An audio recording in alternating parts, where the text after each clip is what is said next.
Halo, selamat datang di channel YouTube saya Christ Love.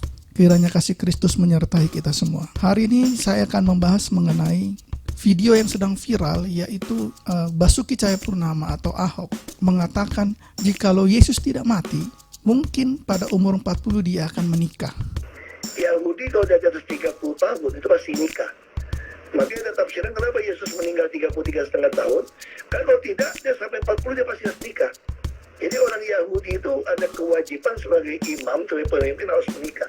Nah, ini menjadi pertanyaan di kalangan orang Kristen. Apakah Ahok ini sudah menyesatkan orang-orang Kristen? Yang perlu kita ketahui adalah, apakah benar Yesus memikirkan perkara-perkara seperti perkara-perkara yang di dunia ini? Seharusnya Pak Ahok di sini boleh berpikir mulai dari perjalanan Yesus dari bayi. Kemudian umur 12 tahun dia pergi ke bait Allah, berbincang-bincang dengan imam-imam, dengan orang-orang yang mengerti ahli kitab. Kalau kita melihat di Lukas pasal 2, ayat yang ke-42. Ketika Yesus telah berumur 12 tahun, pergilah ia ke Yerusalem seperti yang lazim pada hari raya itu. Ayat yang ke-46. Sesudah 3 hari mereka menemukan dia dalam bait Allah. Ia sedang duduk di tengah-tengah alim ulama sambil mendengarkan mereka dan mengajukan pertanyaan-pertanyaan kepada mereka. Dan semua orang yang mendengar dia sangat heran akan kecerdasannya dan segala jawab yang diberikannya. Jikalau kita melihat Yesus dari bayi, dari dalam kandungan, ia sudah penuh dalam Roh Kudus. Artinya pikirannya, tubuh jiwa rohnya sudah dikuduskan di dalam roh.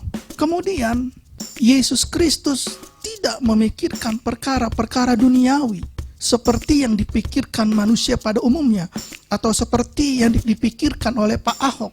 Kita boleh melihat Yesus Kristus lahir di dalam pengurapan Roh Kudus.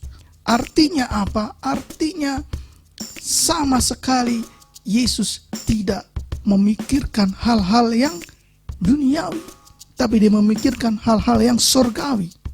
Kalau kita baca di Lukas 20, inilah perkataan Yesus. Maka saya berani mengatakan bahwa Yesus tidak memikirkan perkara-perkara duniawi yang seperti dipikirkan oleh Pak Ahok.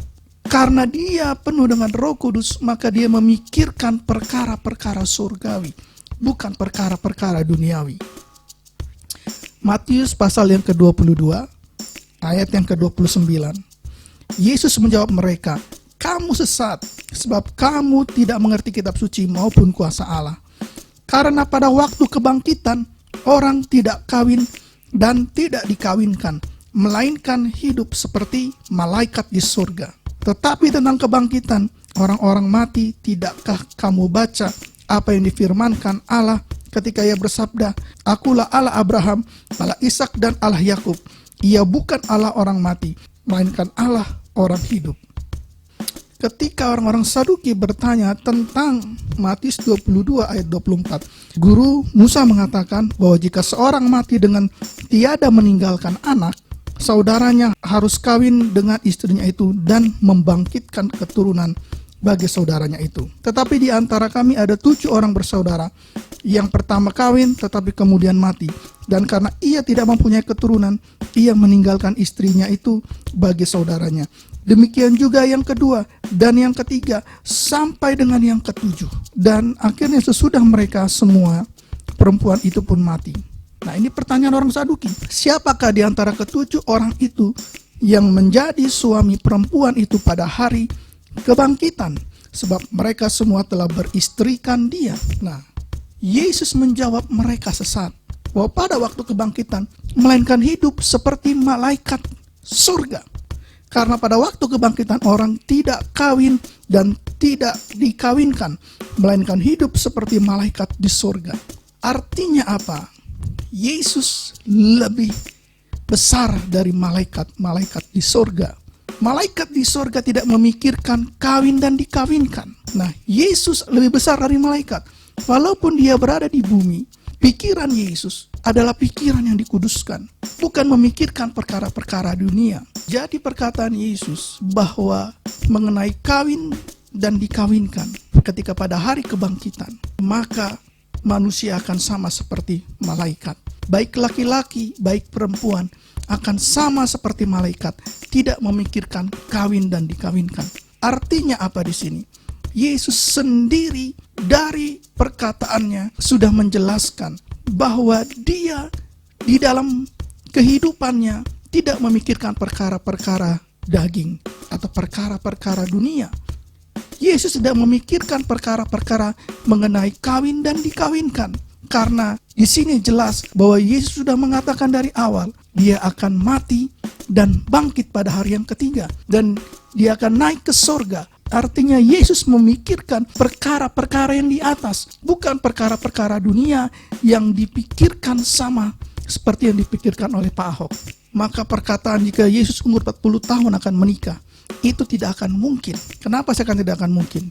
Dari perkataan-perkataan Yesus sudah menunjukkan Yesus tidak memikirkan perkara-perkara kawin dan dikawinkan. Karena Yesus lebih besar dari malaikat-malaikat di surga.